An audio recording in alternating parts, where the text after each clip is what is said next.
ese sujeto que ha hecho antes, sino que eso va a producir un nuevo modo de entender o un nuevo modo de abordar la, la particularidad, la singularidad de ese caso.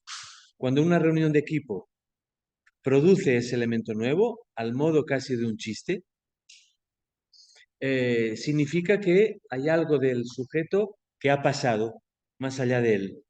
Algo del sujeto que ha pasado a la reunión de equipo y que la reunión de equipo ha podido tomar eso y producir algo nuevo que va a tener después efectos en el trabajo con él, con ese sujeto en la institución. Bien, quería puntuar estas dos cuestiones, pero podemos tomar comentarios a partir de o elementos, fragmentos que hayáis podido aislar de los textos que estamos trabajando. Paula, adelante. Sí, ¿cómo están? Gracias, Iván. Justo había tomado el mismo punto que trajiste del texto de Stevens y nada más quería agregar algo que, bueno, todos ya lo deben saber porque lo leyeron, que esa consecuencia que saca Stevens acerca de cómo en una institución las cuestiones prácticas son las cuestiones clínicas, o sea, tiene que estar todo en la reunión clínica, viene a causa de lo que pasa con un chico, ¿no? Hay un caso, ¿no? Donde hay una decisión de práctica, podríamos decir, de darle una habitación a un chico que parece ser que no es lo más conveniente para lo que luego se lee como el síntoma, ¿no? Entonces me parece súper interesante porque él viene hablando de dos cosas, de que en una institución psicoanalítica, orientada por el psicoanálisis, es el síntoma, cada síntoma. Es una institución que tiene como varias instituciones particulares, son instituciones particulares en función de los síntomas, y que eso es lo que orienta. En este caso, bueno, si es un chico que hay algo con una cuestión de la feminización, ponerlo en esta, eso es lo que entendí, ¿no? Ponerlo en el ala de las chicas no era, bueno, fue una decisión práctica no orientada analíticamente. Esto me hace pensar también en cuestiones de la escuela, ¿no? Cuando decimos que en la escuela todo es analítico, también pasan estas cosas que a veces lo práctico está relacionado con lo analítico, y una decisión práctica no bien orientada puede ser no analítica. Pero también me hace pensar en otra cosa que él dice ahí previamente, que es cuál es la función del psicoanalista en una institución orientada por el psicoanálisis, que no es la de querer reproducir el discurso analítico tal como lo conocemos clásicamente, sino más bien la de interpretar a la institución, ¿no? Entonces a mí me da la impresión de que esta conclusión que él saca, a Precú podemos decir que es como algo que él interpreta como una posición analítica, ¿no? Acerca de que en una institución, en esa institución, no es una regla general, pero en Le Curtil, y bueno, quizás puede ampliarse a otras, la reunión clínica, ahí se tiene que tratar todo con la guía del síntoma, que es el síntoma de cada sujeto. Eso nada más. Gracias, Paula. ¿Dónde dice eh, Stevens, creo que te referías, dónde dice que es el psicoanalista es el que debe interpretar la institución? Lo dice en este mismo texto más adelante, ¿no? Cuando dice que no somos especialistas y que el psicoanalista no puede colocarse, digamos, el médico, el terapeuta del lenguaje, no sé qué, que no se trata de eso, que no se trata de que como en tipo el discurso de la interdisciplinariedad o de la transdisciplinariedad, que acá se trata de otra cosa, y que si hay algún lugar que tiene el psicoanalista es más bien el de interpretar ciertos síntomas, bueno, no dice síntomas, pero más a nivel de interpretar algo de la institución que de actuar, digamos, como un psicoanalista en un dispositivo clásico. Así fue como lo entendí. Lo dice cuando está hablando de la no especialización y de qué se trataría el entre varios, que no es el... sí, pensé que estaba apagada. Que no es lo mismo que la interdisciplina. Gracias, Paula. Sí, supongo que te refieres a la página 13 del texto de Stevens, la que lleva el número 13, cuando dice, exacto, ¿no? Esto de la, Dice, el aquí, psicoanalista no es un antes de la capataz, no debe más bien especialización, dice, abordar los S1. Ahí, exacto, eso, ¿no? sí. Crear en el interior de este conjunto preexiste, este conjunto se refiere al IMP, que es la institución en la que Stevens, junto con Véronique Mariage y Bernard Chenard, una institución religiosa que existe varias en Bélgica, en el interior crearon los primeros, crearon el Curtil. Después se separó, aunque continúan manteniendo algunos espacios comunes, pero en el inicio son ellos, como psicoanalistas, que crean un dispositivo en el interior de un conjunto preexistente, como dice aquí. Dice, crear en el interior de este conjunto preexistente una institución orientada por el psicoanálisis no consiste en establecer otro significante amo en el lugar Ujú, del primero. Tampoco imponer ni oponerse al amo, ni ponerse a su servicio. El psicoanalista no es un capataz. Debe más bien horadar los S1 de la institución, tacharlo, haciendo aparecer su futilidad respecto de lo que considera el objetivo a tratar. La clínica, la articulación del caso por caso, esto a lo que tú te referías me parece que es fundamental, ¿no? La clínica, la articulación del caso por caso, es lo que produce este efecto y pone en primer plano de nuestro trabajo el S1 del síntoma de cada niño, como tú decías, más que el S1 del amo de la civilización. Creo que está bien, está muy bien que hayas señalado esto, Paula, porque en efecto, justamente lo que permite no obedecer, ni oponerse, ni obedecer al S1 amo, es precisamente el trabajo sobre cada caso, sobre ese S1 del síntoma que trae cada sujeto. No, yo te preguntaba por esta función del psicoanalista de psicoanalista intérprete, porque en ujú, realidad a lo que se refiere aquí Stevens es al psicoanalista intérprete en el momento de crear un dispositivo dentro de otro preexistente. ujú, Es digamos, en el momento fundacional o en el momento de creación de un ujú. dispositivo en el interior de una institución que ya existe. Porque me parece que Stevens, ahora no lo sé si es en el texto de Stevens o quizás es Dichacha, esta función digamos, de intérprete estar más bien reservada al responsable terapéutico o al director de una institución. Es decir, la función de intérprete que sería la de siempre señalar, situar, dar un lugar a ese vacío alrededor del cual se produce el trabajo con cada uno de estos S1 del síntoma de cada sujeto. Quizás, no, quería referirme a esto, quizás a estos dos momentos, ¿no? Hay un momento fundacional o de creación de un dispositivo en el interior de una institución ya preexistente que, digamos, lleva a tomar una posición muy particular frente a aquello que rige esa institución que ya existía, de otros momentos posteriores, que es en el momento en que ya hay una institución que está funcionando orientada por el psicoanálisis, y cómo entonces se preserva ahí ese lugar para el trabajo entre varios, para la práctica, que quizás ya no está tan, digamos, ya no está tan sobredeterminada por los S1 amos de otras instituciones, sino que es la propia institución la que debe asegurar que ese trabajo sea posible. Es decir, poner al trabajo cada uno de los aspectos del funcionamiento de la institución orientada por el psicoanálisis. Sí, porque incluso saca también una reflexión en algún punto acerca del nombre, bueno, no del Lecurtil, sino lo que viene abajo casi, institución para niños psicóticos y o sea, no usa la palabra autista, ¿no? Pero todo eso está calculado analíticamente. O sea, me pareció muy interesante este texto para pensar cómo hasta el nombre que se le pone primero, que no se trata ni de oponerse a las religiosas, ni de, bueno, nada de esto, ni de oponerse, ni de ponerse al servicio de, pero sino más bien de estar justamente horadando y calculando analíticamente los detalles, ¿no? Nada más eso. Sí, realmente, Paula, es muy fundamental esto. Gracias. Eh,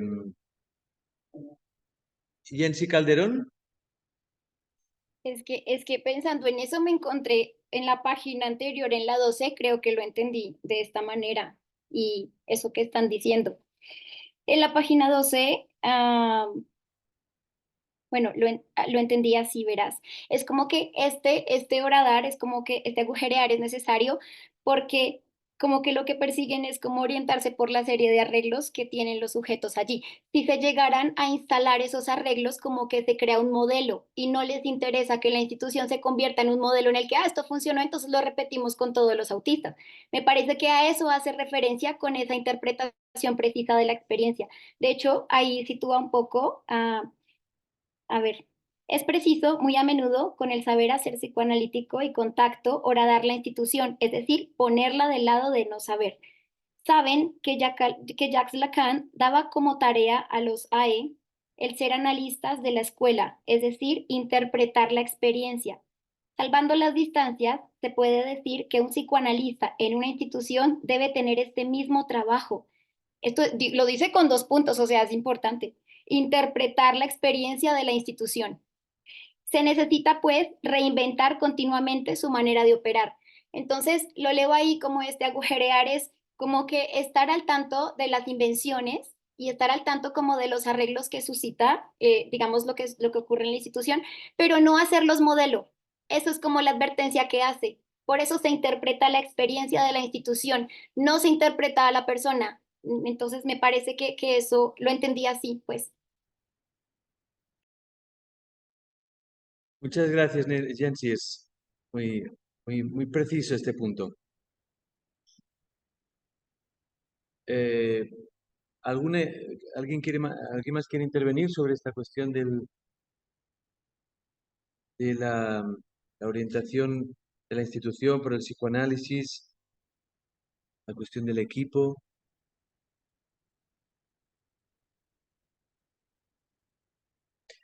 Elida Ganoza, adelante. ¿Cómo estás, Iván?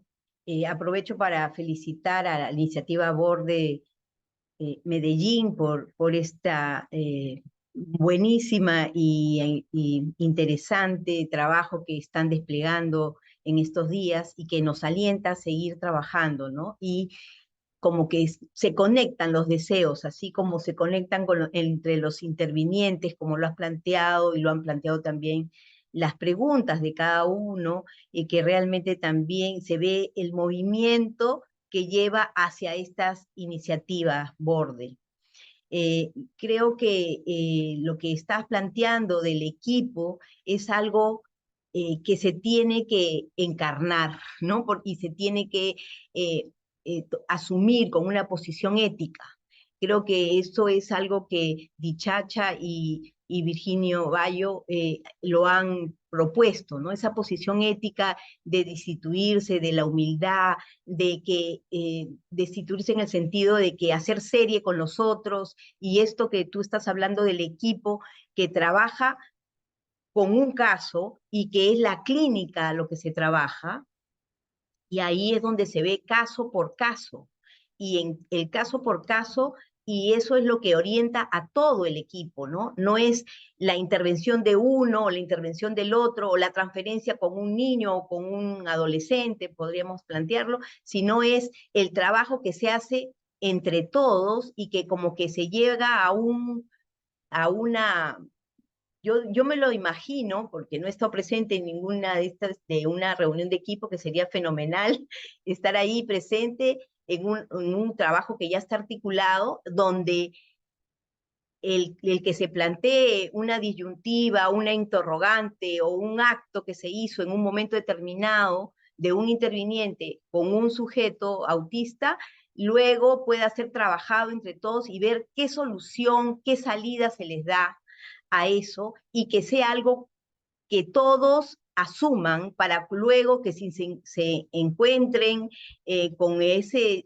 mismo sujeto puedan tener presente esa orientación por lo real también en ese sentido que da estas reuniones terapéuticas, no sé cómo poder decirlo, pero es muy rico. Y creo que eso es la esencia del trabajo, de la práctica entre varios. Me parece que hay dos.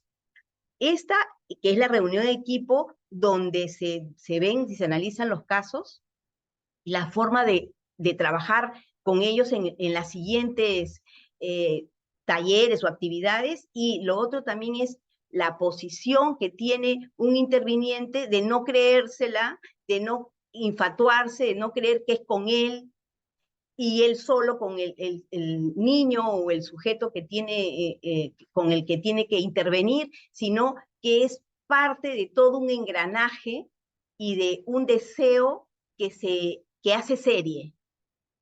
Bueno, hasta ahí podría intervenir por ahora. Gracias, Iván. Muchas gracias, Elida. Esto es fundamental porque da la, das la dimensión de lo que sucede en una reunión de equipo cuando nadie es responsable del saber sobre el caso. Eh, en realidad el caso se construye, se elabora entre varios, se practica entre varios y se elabora entre varios también. Eh, yo en permitidme que haga un comentario, digamos, más bien personal, pero yo he tenido esta sensación antes de la experiencia en, en Teadir, he tenido esta sensación de lo que sucede cuando se elabora un saber sobre un caso en las conversaciones clínicas con Jacqueline Miller en Barcelona.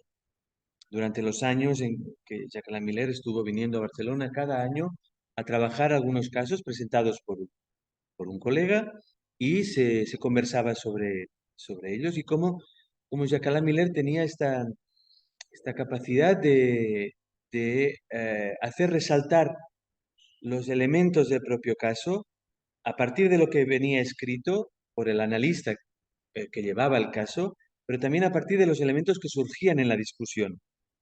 Y como ahí finalmente, después de esa conversación, esa construcción del caso ya no era más la del escrito que todos habíamos leído. Había algo nuevo que se había producido que tiene para mí tiene la estructura del el significante que representa un sujeto para otro significante. En el momento en que surge algo nuevo que representa a ese sujeto para otros de un modo inédito, de un modo nuevo. Me parece que la reunión de equipo cuando se orienta de este modo, cuando cada uno puede, como tú decías, desde su propia humildad, que significa desde poner eh, de lado el propio narcisismo, cuando eso sucede, eh, el propio sujeto que hay en aquel chico, en aquella chica del que se habla en la reunión, hace aparecer cosas, aspectos nuevos que lo hacen, como dice Stevens, ¿no? Creo que es, no, Dichacha en un texto titulado La práctica entre varios, dice cómo en la reunión de equipo se encuentra el, un modo de nombrar nuevo que viene a nombrar la posición subjetiva del sujeto, que eso es algo que no estaba al inicio, se produce en una reunión de equipo. Aquí dice, en la página 35 del texto de Dichacha, se refiere a algo parecido a lo que estábamos ahora hablando. Dice, el lugar de las reuniones institucionales no está pues destinado a un saber magistral pronunciado por el otro, ni a resolver conflictos del orden de la transferencia o de la llamada contratransferencia. Nunca se pone el acento sobre tales problemas, que son y quedan para cada uno del equipo en la esfera privada y que pueden ser elaborados únicamente en un análisis personal. Se ve bien aquí el lugar de vaciado en la reunión de equipo de todo lo que tiene que ver Al menos ese es el bunch, digamos, de la reunión de equipo, de todo lo que tiene que ver con las transferencias imaginarias, simbólicas, los narcisismos, las rivalidades, etcétera, etcétera. Cuando eso se produce, ese lugar vacío hace aparecer el sujeto con el que estamos trabajando.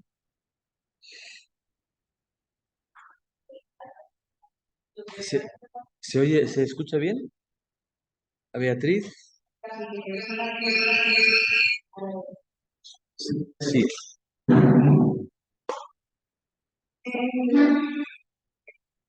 En la página 15 del párrafo de la lectura de Stevens, él menciona algo que es interesante, pero no sé si lo logre pronunciar, porque es como una composición.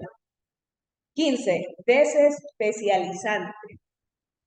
Eso me parece importante, porque habla aquí de si entra el psicoanalista en la reunión, a la reunión de equipo, se hablaría de práctica pluridisciplinaria. Entonces, por eso no se trata de que esté el analista ahí, sino el entre varios. Ese concepto está interesante. Mm. Sí, la desespecialización es algo en lo que insisten tanto Stevens como Dichacha, y que lo plantean como un obturador del entre varios, precisamente. Sí. Marina, adelante. Gracias, Iván. Buenas tardes a todos. En relación a la reunión de equipo, la verdad, hay una frase para mí de un texto de Antonio Dichacha, me salgo un poco de la referencia, es un texto que se llama La práctica entre varios, incluido en el Atelier 1, que para mí es una frase que he leído y releído y aún es algo que para mí fue orientativo por lo que respecta a la reunión de equipo. Me gustaría leerla porque dice, además, la reunión de equipo es el único lugar en el que los dichos de los miembros del equipo se toman en consideración a partir de su posición de sujeto. ¿No? Para situar que fuera de la reunión de equipo esas palabras no toman ese lugar que ahora ubicaba Ilida también, ¿no? Esa encarnación que da lugar en una reunión de equipo y que fuera de ella no, no tendrían la misma, la misma orientación, ¿no? Es para mí, para añadir algo que para mí diferencia bien cuando se habla de un sujeto en la institución fuera de la reunión de equipo, para mí es algo que fue realmente orientativo.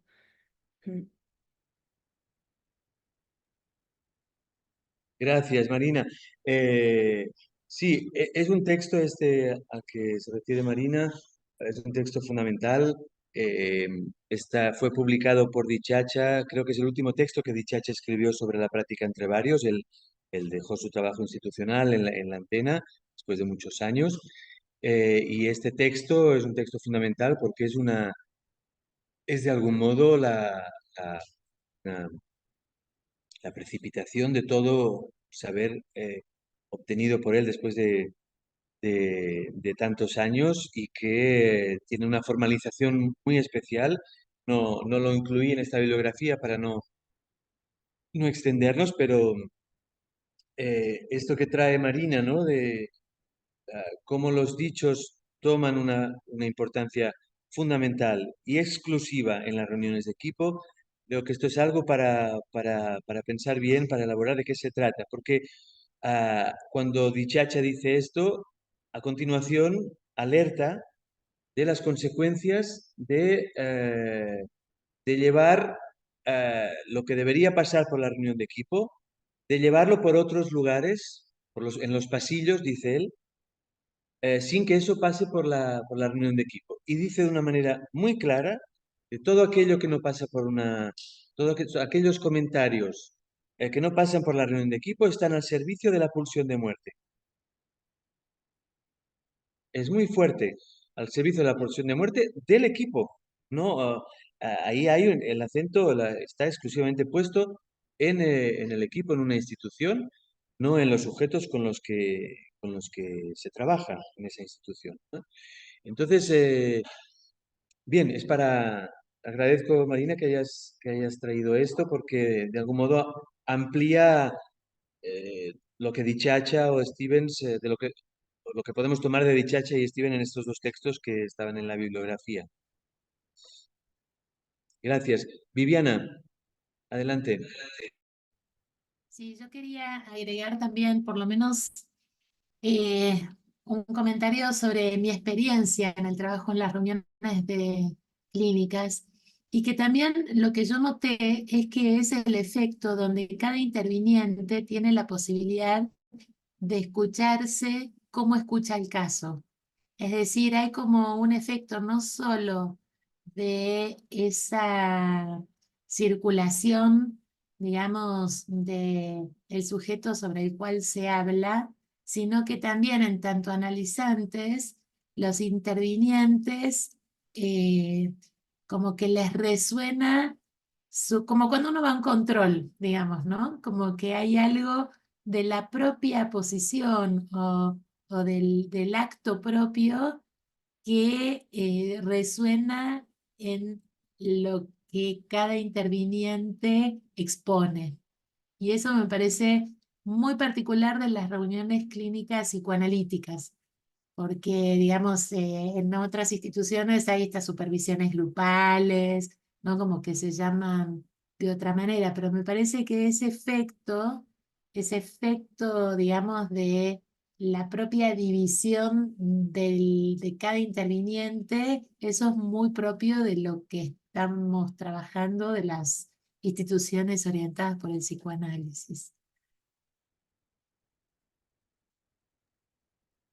Gracias, Viviana. Sí, realmente eso es tomar seriamente eh, esta, esta separación que hace Lacan entre los enunciados y la enunciación, ¿no? Es decir, que en una reunión de equipo no solamente se transmite información a nivel de los enunciados, si ha comido o no ha comido, ha ido al lavabo, no ha ido al lavabo, si los padres son así, son asá. En realidad lo que se produce en una reunión de equipo es las enunciaciones singulares de cada uno. Y ahí se ve bien cómo hay enunciaciones y hay un tipo de enunciación y otro tipo de enunciación. Cada uno tiene una relación propia con lo que dice, ¿no? Y hay enunciaciones, ¿verdad? Que hay enunciaciones en las reuniones de equipo que eh, permiten que algo surja, que algo pase en esa reunión.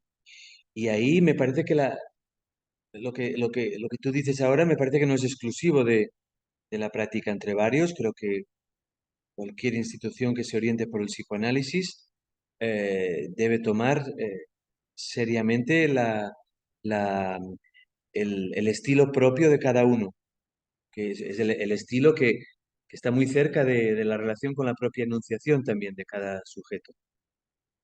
Y, y, la, y un equipo, lo comentábamos ayer, ¿no? El ideal del interviniente no existe, el ideal del equipo no existe. En realidad, los equipos, cuando son más interesantes y más ricos, es cuando hay lugar para el estilo propio de cada uno, ¿no? Y sobre eso lo voy a buscar ahora porque no lo encontraba antes.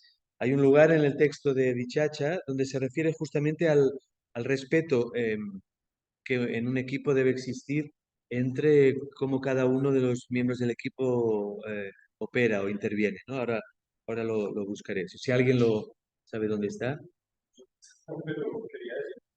Bien, Andrés. Y después Piedad. No, que justo mientras hablábamos de lo de la enunciación, se me ocurría lo del estilo y tú estás mencionando que en estos días y ayer en la reunión de equipo, yo pensaba es una reunión de estilos también, ¿sí? Y lo que un poco como que esa reunión de equipo me hacía sentir era que mismo intercambio, esa reunión de equipo, ayuda a orientar el estilo. Porque el estilo propio no aparezca allí de cualquier manera, como un poco desparajado, descolocado, sino que al escucharse uno hablando con otros en la reunión de equipo, algo sobre el propio estilo se orienta. Sí, como pensaba un poco, yo no lo he leído, pero pensaba en las presencias del interviniente. Creo que las presencias del interviniente tienen que ver con los estilos de cada interviniente, que esa forma de hacer presencia, que un poco lo hemos visto en estos 3 días, es plural y conviene mucho que sea plural. Al podernos reunir, o que se pueden hacer rectificaciones, puedo estar así, pero no tan así, o puedo hacer esto, pero de un poco más bien orientado, porque es un ejercicio de lectura y bien decir, ¿sí? Como que lo que hacemos en la reunión de equipo se produce una lectura que tiene efectos en el bien decir y en el bien hacer de nosotros. Y pensaba en eso, con las presencias del interviniente, que son muy diversas, muy plurales, ver con los estilos también de los demás. Para agregar eso, que No, me parece que es excelente esto que añades, Andrés, porque es justamente redunda en el no estándar psicoanálisis y tampoco el no estándar de las instituciones que se orientan por el psicoanálisis, ¿no? Esto que señalas de la lectura y el bien decir en una reunión de equipo, me parece que es excelente, es para guardarlo. Piedad, adelante.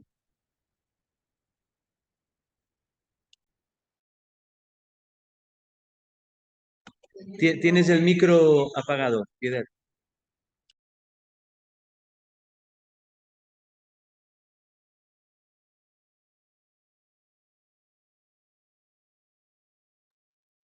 Es como un déjà vu esto. A ver, A ver si allí, aló, ahora sí. a ver, a mí me pareció sumamente interesante, finalmente en todas las disquisiciones sobre las condiciones para el trabajo, la función, por supuesto, de cada uno de los intervinientes y del responsable terapéutico, pero el último párrafo me ha parecido que le da una dignidad al trabajo y que marca claramente la orientación del psicoanálisis.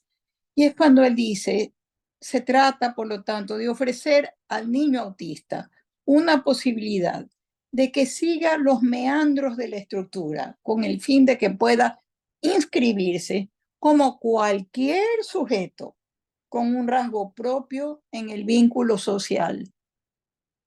Me pareció absolutamente pertinente y sobre todo esclarecedor. Es eso lo que tenía que decir. Muchas gracias, Piedad. Sí, realmente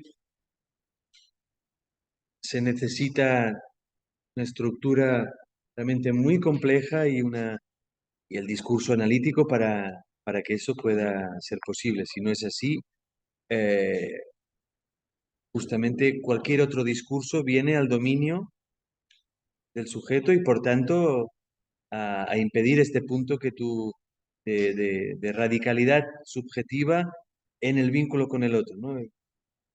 Como tú has señalado. Bien, ¿alguna cuestión más que queráis señalar sobre el equipo, las reuniones? Si no, no. Si no, podríamos entrar ahora en la cuestión del trabajo con los padres, porque ahí en la literatura analítica, ¿no? En el campo freudiano, hay cada vez más trabajos realmente sumamente importantes y de referencia sobre el trabajo con los padres, ¿eh? En una institución de práctica entre varios en concreto, ¿no?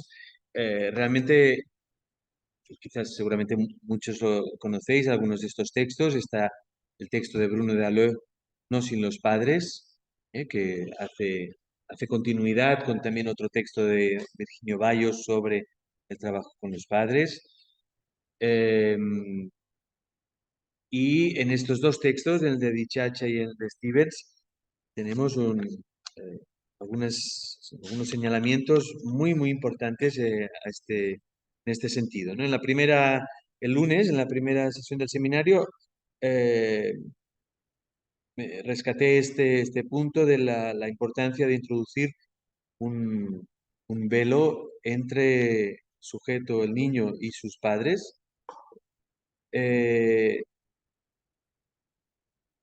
Aquí hay varias consideraciones que podríamos hacer. Yo quería aportar una, pero podemos, quien que quiera, señalar otras cuestiones.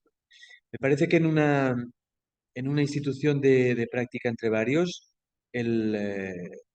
los padres no pueden quedar fuera del trabajo. Creo que eso está dicho de manera muy clara en diversos lugares. En realidad, el saber, al que nos hemos referido en varias ocasiones, si hay un saber ubicado en algún lugar, es el saber precisamente de los padres. Un saber que seguramente es un saber que no saben que saben. Así que la institución debe convocar a ese saber que el padre, la madre, cada uno como sujetos, no saben que saben.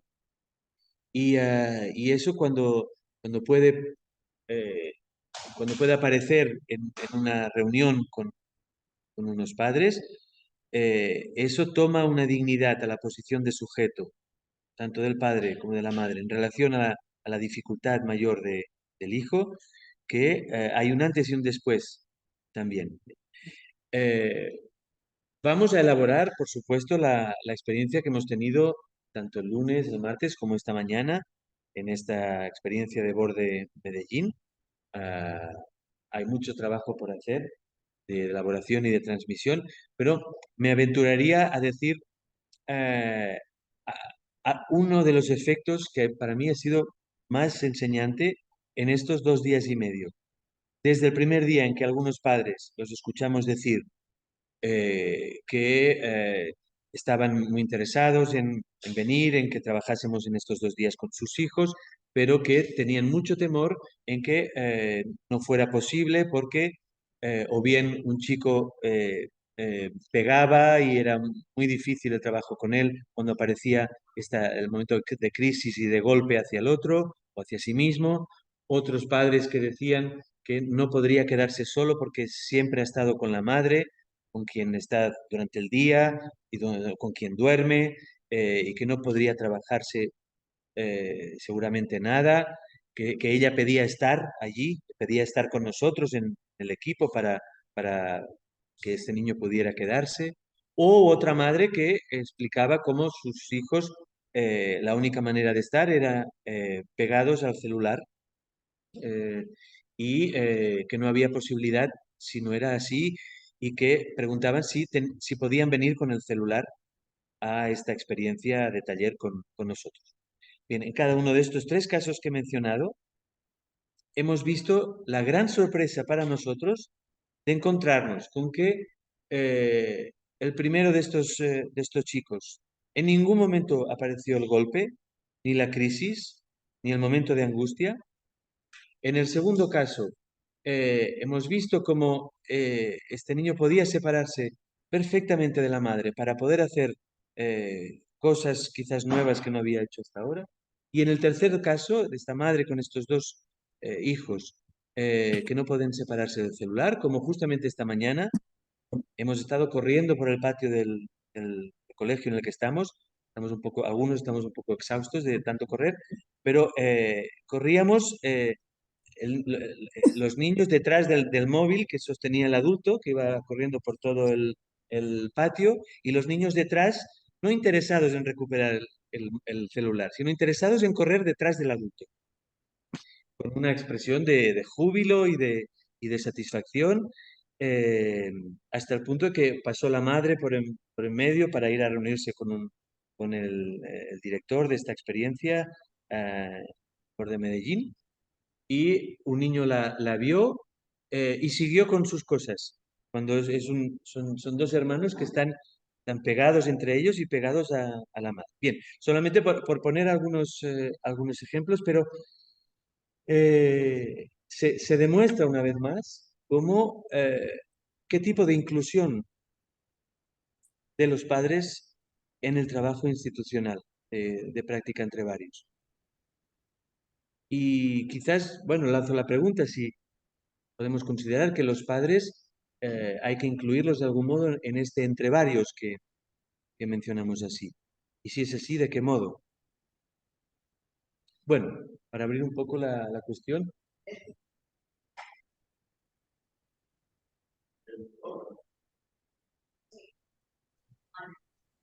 A ver, sí, Andrés y después Marlon, que esta mañana estaba en presencia y esta tarde está online. A ver. Pues como contar un poquito un efecto importante del encuentro con una de las madres. El chico que mencionaba Iván ahora, de que estaba la preocupación de que golpeaba y de que se golpeaba a sí mismo o golpeaba a otros. Ella sorprendida de que en estos dos días no haya golpeado a nadie, un poco como entonces cómo ha podido estar y cómo logró tipo de interacciones. Ella tiene una expresión y es que él coge rabia. Entonces, esa expresión la subrayamos y la utilizamos ahorita, Luz y yo estoy con ella, entonces él coge rabia, y ella tiene unas ideas muy claras de cuándo coge rabia él. Entonces, algo muy importante que hicimos Luz y yo fue no negar ese saber que ella tiene, no contradecirlo, no equivocarlo, sino ampliarlo. Entonces usted, es muy importante lo que usted sabe, le decíamos, porque usted ha localizado unas cosas muy bien, las tiene muy claras, y eso nos permite a nosotros leer algo acá y poder ponerle cosas nuevas. Entonces le pudimos poner como dos elementos nuevos, y es que tiene una forma muy específica de organizar su relación con el espacio, ¿sí? Separarse del otro, de dejar unas coordenadas posibles para que el otro se mueva y para que esté cerca. Y entonces ella escuchaba y decía, es que a veces yo no lo dejo, no me separo, a veces él quiere separarse y yo no dejo. Y otra que siento que fue el camino que más nos permitió como generar nuevos saberes hoy, y es con relación al sonido. Nosotros le dijimos, hay algo en el sonido, hay algo en lo que él hace cuando hace duro con el pie, cuando se mete un gol, hay cosas con el sonido que son importantes. Le decía, cuando él hace esto, más que lastimarse, es la resonancia del sonido de su cuerpo, y eso prendió un bombillito. Entonces ella nos dijo, ay, es que claro, a veces cuando se está golpeando en la pared, él no se está haciendo daño. Él busca es alguna pared, coca, que cuando él se golpee contra esa pared suene duro. O cuando se va a acostar por las noches, que yo creía que le cogía rabia, ahora escuchándolos, no, es el golpe, el sonido en el colchón. ¿Sí? Entonces es algo que a él lo tranquiliza, pero como ella creía que cogía rabia, se anticipaba a agarrarlo, a hacer cosas, pero ya dijo, no, es el sonido. Y entonces nos trae otras cosas de su historia. Él tenía, cuando chiquito, cogía una botella, la llenaba de frijoles y las hacía sonar. Y eso lo tranquilizaba. Y ya no lo hacemos más. Entonces ella misma dijo, ¿será que llenamos otra botella con frijoles? Claro, a ver qué pasa, porque además él tiene este movimiento constante que es como si sonara algo y tal vez algo de ese sonido. Entonces nos pareció muy interesante porque fue un espacio, un encuentro de media hora, surgieron cosas muy interesantes a propósito de una nueva forma de ver a su hijo. Y la música que A porro será. porque son de la cosa. Exacto. Entonces ella al final dijo como, ay, de pequeño escuchaba porros, como que hay algo con los sonidos que permite leer de manera distinta a su hijo. Ya no es el que coge rabia, de pronto ahora es el que coge sonidos o produce sonidos. Es un giro interesante. Detallito que también tiene que ver con lo de padres y que se rescata en la reunión de padres que hizo Iván, es precisamente cómo a esta madre se ha resistido. Le señalaste la resistencia, tanto a ella como a todos en la reunión, porque a ella lo único que le han recomendado es una intervención en el cerebro, ¿sí?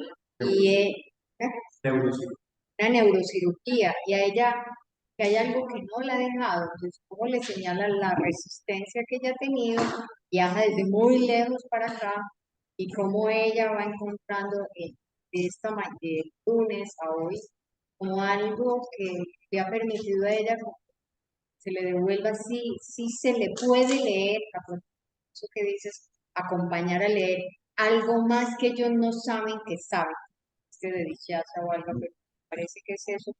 Ellos lo tienen, pero acompañándolos, es que ellos logran sacar un poco más, casi que no terminamos el encuentro con ella porque decía, ay, sí, vea, y esto, y la música chiquito, y bueno, señora, ya tenemos, pero era así, bueno, era señor. Bien, gracias Andrés y Luz. Marlon, adelante. Sí.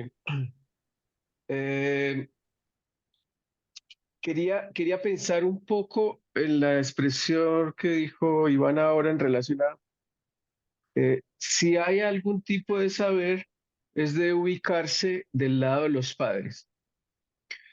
Pero entonces, tal como lo han dicho Andrés y Luz, pensemos en que hay dos estatutos del saber, me da la impresión. Es decir, una cosa es con lo que llega y que incluso en el equipo lo nombrábamos como con la certeza de conocer a su hijo. Eso es un saber que es necesario alojar, pero en tanto práctica entre varios, el saber privilegiado se construye en la conversación entre nosotros y los papás, porque efectivamente, tal como se está diciendo en el ejemplo de este jovencito, es en conversación con Iván y con Andrés y con Luz que la mamá empieza como a, a construir un saber, ¿sí? Un saber que, lo dice Luz, que ni ella sabía que sabía, pero como que recobra, sí.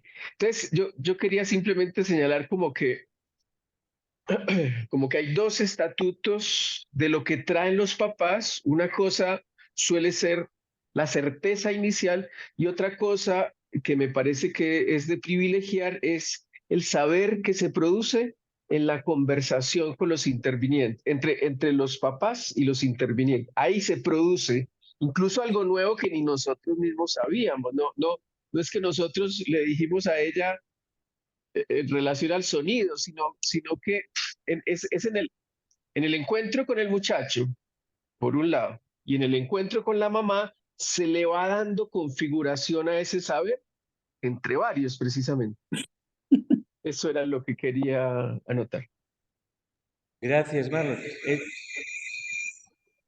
Es muy pertinente esta observación que haces, porque se me ocurre que podríamos distinguir dos tipos de saber.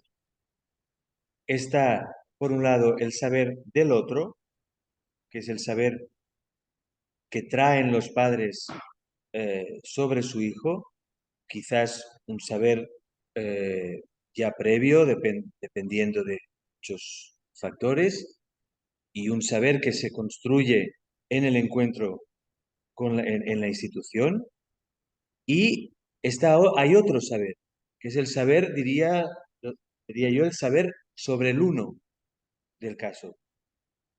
Y ese saber es un saber que se produce en la institución, por supuesto, en los encuentros con los padres y en las reuniones de equipo. Ese saber sobre el uno está en defecto en el saber del otro. Digamos, el saber del uno puede incluso ser contradictorio al saber del otro, me parece. Entonces, cuando podemos señalarle a una madre que los golpes que se da su hijo en el cuerpo o que da a objetos o que incluso da a otros cuerpos,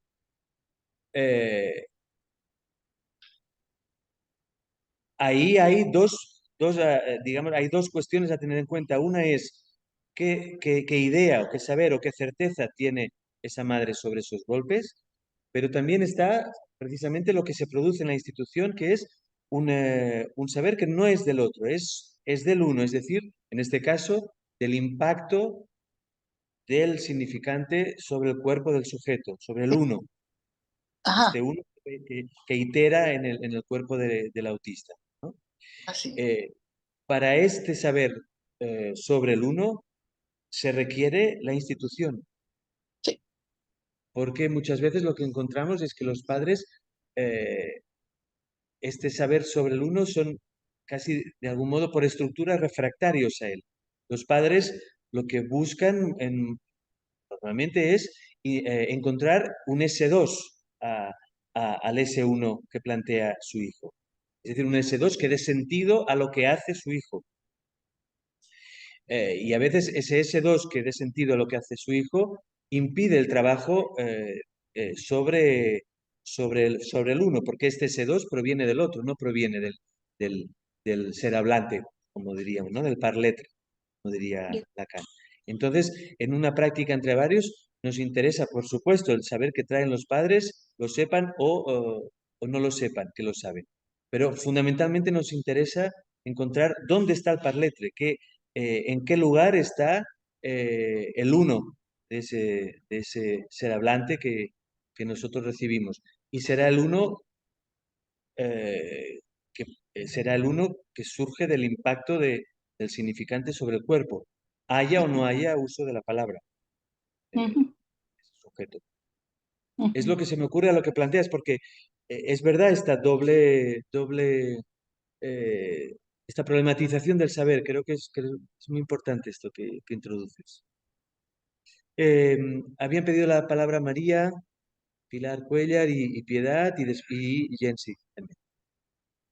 Bueno, es muy interesante esto y lo que quería comentar, pues es justamente en esta línea, donde hice un seguimiento del último caso que se presenta en el documento que nos pasaron sobre Dani, Dani de Teadir, y estuve haciendo como una secuencia de ese lugar del padre, de la madre, y veía cómo a través del texto uno podía identificar como esas distintas posiciones subjetivas, en principio como de tensión, de rechazo, inclusive al padre en un momento hay una culpabilidad de que vaya un interviniente a su casa, trata de hablar de cosas diferentes. Entonces me parece muy interesante a través de este caso ver cómo los padres tienen un saber, digamos que no se creen lo que ellos saben, tienen mucha angustia de un chico que se les escapa, que prefieren tenerlo detenido dentro de la casa,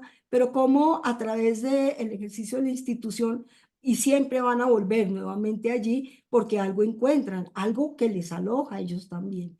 Entonces creo que es un vínculo que pacifica.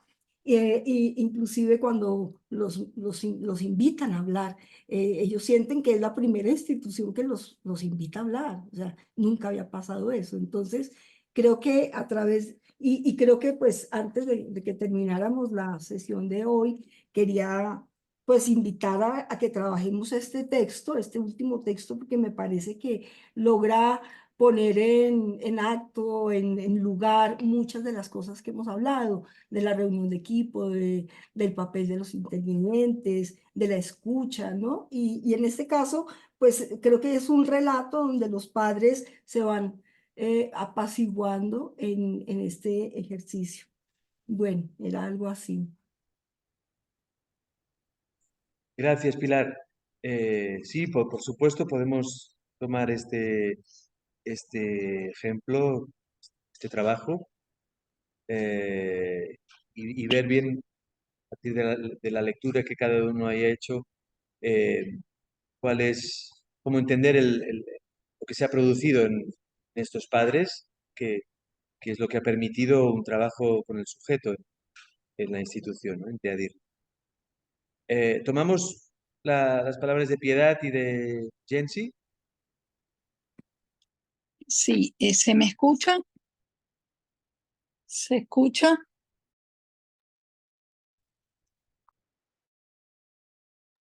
Ahora ya no. Termino de hablar. Ahí te escuchamos, Piedad. Ok, ahí estoy.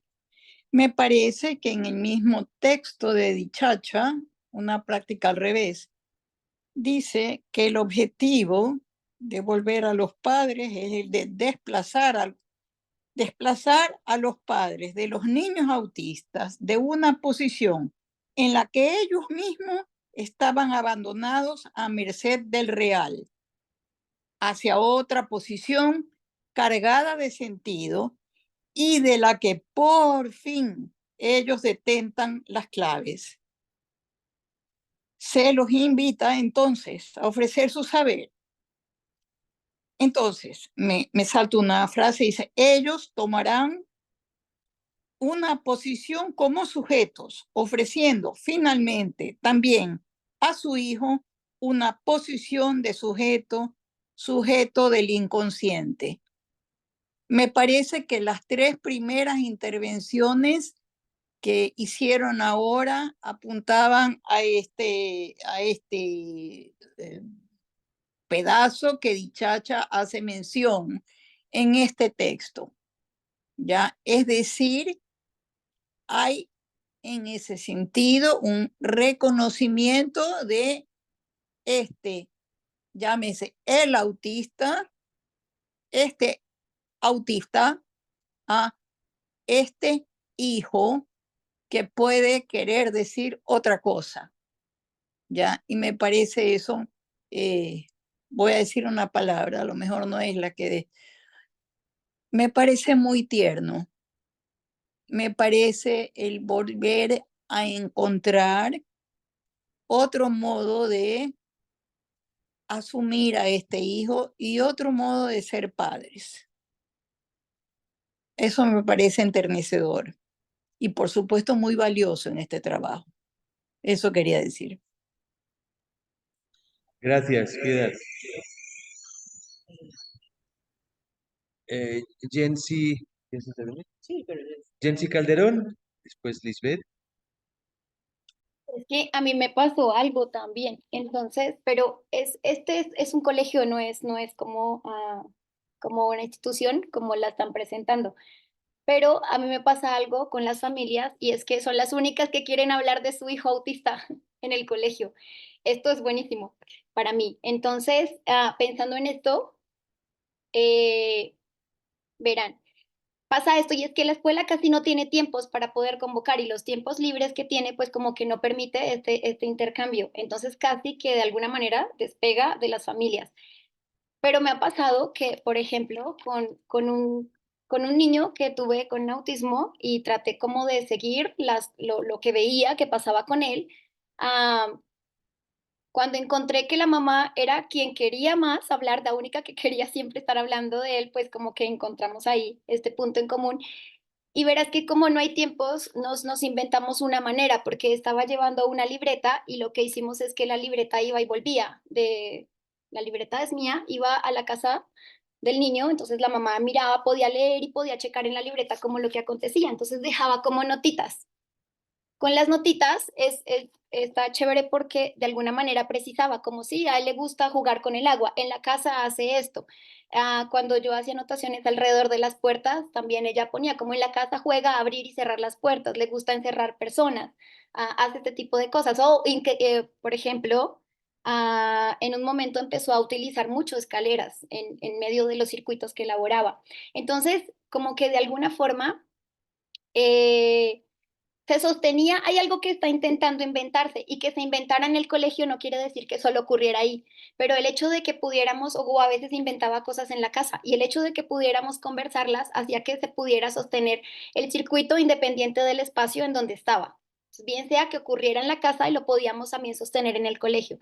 Así, por ejemplo, ocurrió en un instante que empecé a observar que estaba muy afín con los objetos sonoros, pero con los instrumentos musicales específicamente. Entonces intentaba acercarse a instrumentos y tratar de checar, hay una relación muy importante ahí con lo sonoro.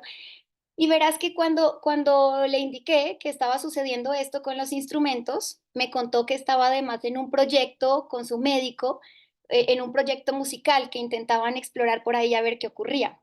Entonces, esto fue como lo más cercano que nos pasó, que nos reunimos los 3 con el médico para saber cómo, porque de alguna manera le dije, pues si funciona, está cool saber cómo para ponerlo en mi clase, para que me funcione a mí también. Entonces, de alguna manera, moviliza, me parece que las familias permiten esta movilidad, ¿sabes? Como que se pueda dialogar, por lo que te digo que es un colegio, entonces como que el afuera del colegio es más inaccesible para mí. Entonces, pero las familias fueron como las que permitieron esto. Y por otro lado, un poco de lo que yo me valí cuando hablaban como de los intervinientes, me valí mucho de los mismos niños. Verás que la singularidad de los niños dentro de cada clase permitió que este niño pudiera para algunas cosas acercarse a unos o a otros. Entonces, habían unos niños que eran más silenciosos, esto le daba a él más tranquilidad, entonces se acercaba más a estos chicos. Hay unos que hablaban más, eran más narrativos para hacer las actividades, entonces como que tenía como una cierta resistencia, pero buscaba de acuerdo, me parece que el hecho de que existieran estas singularidades le daba a él también como una forma de moverse en el espacio, ¿sabes? Y de interactuar con los demás. Eso quería. Bien, gracias, Jensi. Creo que es un ejemplo muy interesante de un trabajo dentro de un marco educativo con otro discurso, pero en la que se puede hacer un espacio para otra cosa, ¿no? Gracias. Lisbeth Ahumada.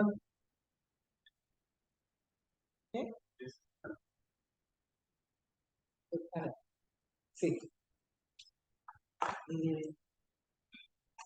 No, pensaba el efecto, la importancia del trabajo con padres. Lo vemos en estos primeros acercamientos, primeros encuentros con ellos, que lo hemos constatado acá en esta experiencia de Jim, que es que lo que uno puede verificar es la posición de subjetivación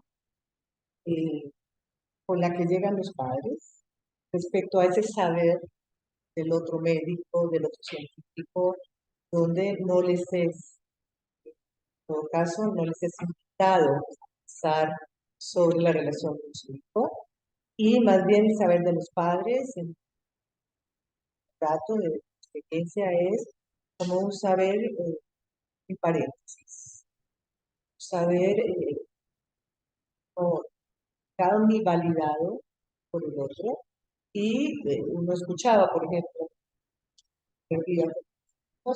como hablaban de hijo tiene autismo tipo 1 o grado 1, grado 3, y cuando se los invitaba un poco a hablar más, era necesario separarse de ese saber, entierra su propio saber. Entonces creo que dar la palabra a los padres sin saber, si nosotros colocamos saberes, ¿y por qué me parece fundamental? Porque cada hallazgo, cada observación, cada dato novedoso que ellos pueden enunciar y otro lo escucha, incide en la relación con su hijo, incide en la posición que han tomado con el hijo, en esa relación. Por eso me parece esencial. Puede ser una oferta, un proyecto de trabajo con su hijo si no legitimamos el saber que ellos tienen, que muchas veces no les es permitido realizarlo o enunciarlo. Esto me parece que constatamos permanentemente. Usted puede saber, como decía el Can, decirle a un padre, usted puede saber, ¿no? Gracias, Lisbeth. Tomamos la palabra de Ivonne.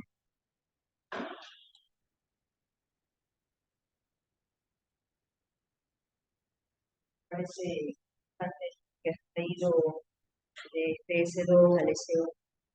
Me resuena a esta pregunta que también escuchábamos en que lunes y que la podemos escuchar en espacios. ¿Qué le pasa a esto? Hoy la culpa y, bueno, lo que podemos escuchar de los padres, de las familias. Pensaba en los tiempos, mucho en estos días, en este tiempo de acoger, que puede traer ese papá y esa mamá, cómo acogemos a los chicos con lo que llega, ¿no? Entonces acogemos con esas culpas, con lo que pueden decir. ¿no? Y no es una posición del, de llenar de sentido este por qué, sino de ese interés genuino y ese interés que se puede compartir, me parece. No sé si estoy conectada allí. Que tú decías al inicio cómo incluir a los padres en entre varios, ¿no? Pero cuando se nos invitaba a hablar del sujeto, más que de la descripción del diagnóstico, podíamos escuchar a padres que podían decir algo del sujeto, ¿no? Cuando, en estos momentos de devoluciones, que también la sorpresa de que ha pasado algo acá para nosotros y que la podemos compartir. Sí, papá, no para un saber, no para decirle, "Hey, con nosotros pasa esto", no, nada de eso, no de ir acompañando en ese descubrimiento, ese camino de decir un poco más de este sujeto, pero escuchando y leyendo al sujeto.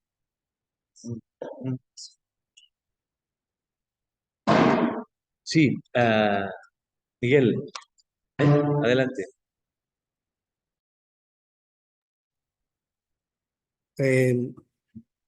Quería como, ¿se escucha? Acá. No, quería como resaltar como el aspecto de los padres en términos de un saber que no se sabe que se sabe, y como si eso sería también pensarlo a nivel de una secuencia, un saber que no se sabe y que se sabe. Y entonces, en lo que comentaban ahorita Lucy, Andrés, esa madre, por ejemplo, que tiene un saber o lo que llamamos como un primer momento de certezas, como esas certezas de esa mamá que conoce a su hijo de una manera que son sus rabietas, que golpea, es un saber de ella, pero luego aparece un saber que no sabe que sabe, y es cómo descubre ese movimiento de ese hijo que en un momento determinado no conocía, cómo descubre que hay algo que en la resonancia también de los intervinientes con ella lo descubre, pero ella ya lo sabe, solo que no lo ha descubierto. O sea, ella ya lo ha visto, ya lo ha sentido, sabe que hay algo, pero no ha tenido lo que de pronto nombraba otro papá, como eso de la sorpresa de que los niños los sorprenden con lo que pueden encontrar acá como un lugar distinto al que se les ofrece en la ciudad o en otros espacios terapéuticos que para ellos son, en algunos lo nombran casi que inconveniente.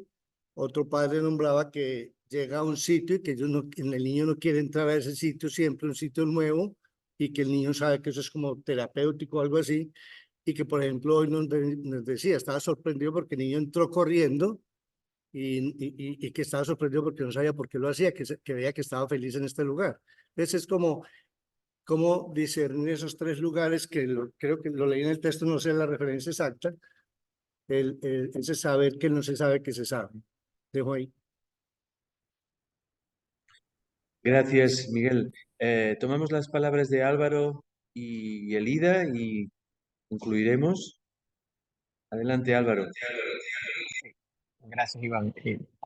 Me deja pensando mucho esto de incluir a los padres en el entre varios, ¿no? Porque pienso lo que hemos venido como ubicando del lugar de todas estas personas que le hacen el entre varios, el lugar del deseo, de la transferencia.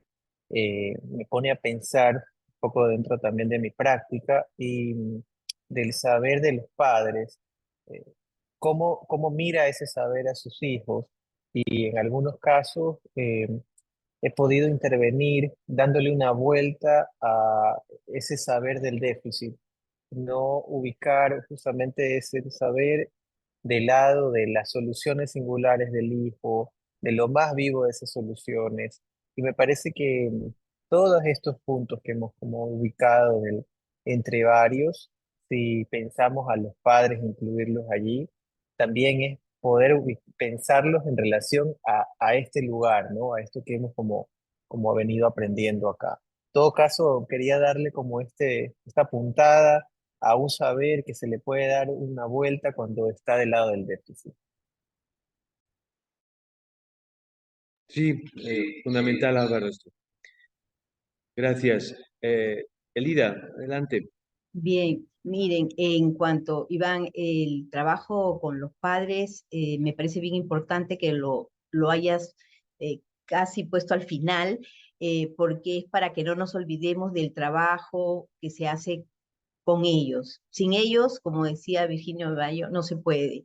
Y eso creo que es la experiencia también de los psicoanalistas en su clínica, pero que se puede llevar a la institución y en el trabajo entre varios, que es importantísimo porque se supone que se hace entrevistas a los padres. Entonces, desde el primer momento están incluidos los padres en el trabajo, pero no en los talleres ni en el trabajo con los chicos en sí, pero sí con ellos aparte, ¿no? Es un trabajo que se hace seriamente por lo que se ha mostrado, donde se le restituye la palabra, como también lo ha dicho Lisbeth, ¿no? Se le da la importancia a la palabra del padre y que hagan, que trabajen, que se trabaja con la historia que pueden hacer de ellos, porque a veces o lo que tienen es una historia terrible o de acontecimientos muy traumatizantes para ellos, poder decirlo así, entre comillas, y que entonces el poder decir y hablar sobre el hijo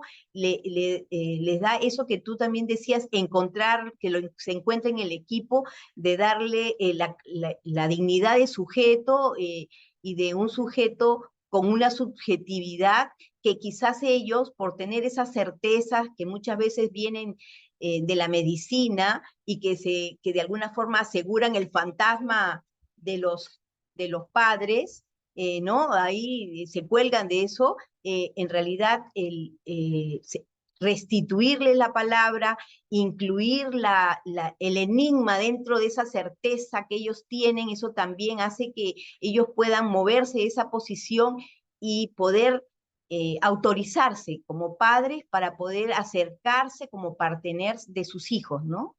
Creo que es muy importante en la institución y con la práctica entre varios, incluirlos a los padres de esa manera, ¿no? Y como decía Miguel, eh, ese saber no sabido que se sabe, ponerlo a circular, ¿no? Y que eso enriquece el trabajo, facilite el trabajo de los intervinientes también, ¿no? Eso me parece, y que tiene que ver con el tratamiento que se hace del otro, que eso me parece que orienta, ¿no? ¿Qué tratamiento de otro se plantea por el entre varios, ¿no? Bueno. Gracias, Elida. Es excelente esta cuestión. Entonces tenemos el saber de los padres. Deberemos ocuparnos también del goce de los padres y de cómo una institución se posiciona frente a este goce de los padres sin que sea el rechazo al goce de los padres. Porque un riesgo, riesgo en las instituciones es gozar del rechazo a cómo gozan los padres. Eso se escucha quienes tienen una experiencia institucional, comentarios, juicios sobre la familia que lo hace mejor, que lo hace peor, que son no sé qué, que son no sé cuántos. Eso es un goce también, como diría Dichacha, al servicio de la pulsión de muerte. Este punto me parece que es para trabajar como una institución orientada por el psicoanálisis toma en cuenta que además del saber de los padres, hay el goce también. Y que en ese goce el hijo, la hija, está colocado ahí en muchas ocasiones justamente como un condensador de goce, condensador de ese goce familiar. Entonces, en un equipo, en una institución orientada por el psicoanálisis, conviene también poner al trabajo este horror al goce familiar del otro. Bien. ¿Comentario? Ah, comentario. Eugenia Flores. Eugenia Flores. Eugenia Flores, ¿estás aquí? Pero lo ha leído todo el mundo, entonces, ¿no? Adelante, Eugenia.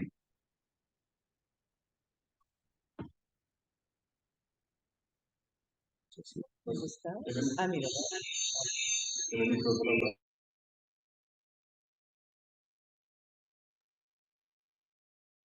Eugenia, No enciende sé, el micrófono.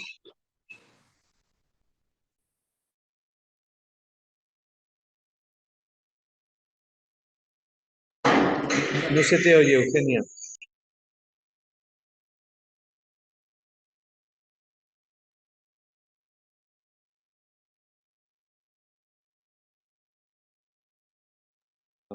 Hace falta incluir a los padres. ¿Ah, parte de la- sí?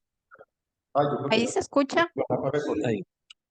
No, subrayar el valor de incluir a los padres, no solamente porque hace falta que ellos consientan al dispositivo para permitir el trabajo con los niños y los adolescentes, con el sujeto en sí mismo, pero además porque maniobrar para devolverle el estatuto de parletre en esa condición de objeto en que quedan muchas veces tomados por el real en el que habitan, sí, y obviamente ahora lo decías, frente al horror que también produce para esos padres, y creo que es un elemento que también hay que rescatar de esta dimensión de producir un saber analítico. No es solamente al interior del equipo, sino también en estos encuentros con los padres, puesto que toca con un elemento que a mí me parece que es clave y que tiene mucha potencia, que es la permutación, ¿sí?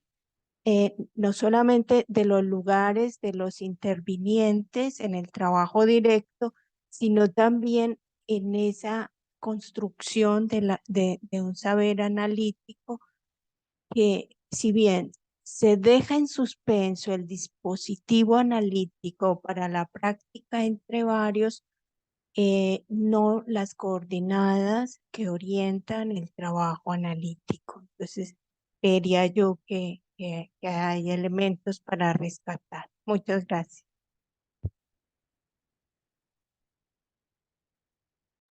Muchas gracias, Eugenia. Bien, creo que con esto podemos dar término a este seminario. Antes de unas últimas palabras de Andrés, quiero agradecer la participación de todos ustedes y las intervenciones sumamente interesantes, relevantes y centradas en los textos que hemos propuesto, y espero que tendremos otras ocasiones de seguir trabajando. Adelante, Andrés. Bien.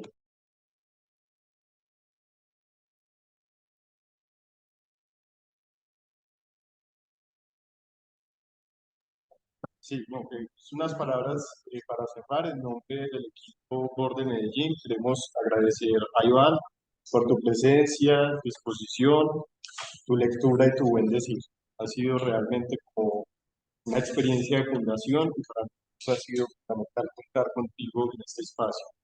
Asimismo, queremos agradecer a Lisbeth Ahumada, la coordinadora de la Red Borde, a ambos por su decisión y consistencia en su deseo. Han sido sin duda un motor que no hace más que movilizar el nuestro. Sentimos la presencia de los dos y su apuesta del trabajo arduo y sostenido de estos días como un acto legítimo. Un acto que produce una marca, que dará lugar a nuevos y múltiples deseos que sostendrán lo que venga con el proyecto Borde Medellín. Y estar acá, trabajar juntos, entre varios, con el equipo de intervinientes de Borde Medellín, Luz, Marlon, Miguel, Liliana, Gloria, conmigo, con Iván y la transmisión de su experiencia en TEADIR, con Lisbeth, con nuestras colegas de Guayaquil, Ivonne, Beatriz y Navila, que agradecemos mucho por estar acá, poner su cuerpo, sus actos y su deseo, son la evidencia de lo vital y productivo del trabajo en red. Por eso es la red Borde. La prueba, me parece y nos parece, de un psicoanálisis vivo y vivificante. Los encuentros producidos en estos días, las reuniones de equipo, este seminario, dan cuenta de que esto no es solo un nosotros queremos que esto exista, sino un nosotros queremos que esto exista y nos hacemos cargo. Nos hacemos cargo con las reuniones de equipo, nos hacemos cargo formándonos en el seminario, nos hacemos cargo permitiendo agujerearnos y horadando la institución con estos encuentros. En estos 3 días ya hemos recibido resonancias y ecos por parte de las familias, los niños, niñas y adolescentes que acompañamos. Expresiones como nunca lo habíamos visto sonreír así o entrar corriendo a un espacio como estos, o me ayuda a pensar que eso que había visto en él es valioso y sirve para algo, de lo cual con toda seguridad tendremos que seguir haciendo buscar. Hoy, en una de las reuniones con las madres de las que le hablamos ahorita, que estuvimos Luz y yo, la madre nos dijo esto: conversando con ustedes veo que eso que él hace no es una mala conducta, sino una forma de resolver. Eso, de eso se trata por orientarnos con el psicoanálisis entre varios para acompañar a estos chicos y a sus familias a inventar otras soluciones, otras formas de resolver, de resistir, que es significante que Iván resaltó en el encuentro que tuvimos con ellos, resistir los intentos de acallar, sofocar o anular su singularidad. Entonces, nuevamente, Iván, Lisbeth, de Guayaquil, a todos ustedes, muchísimas gracias por esta fundación y por este acto que da inicio a lo que seguramente será una gran experiencia para todos.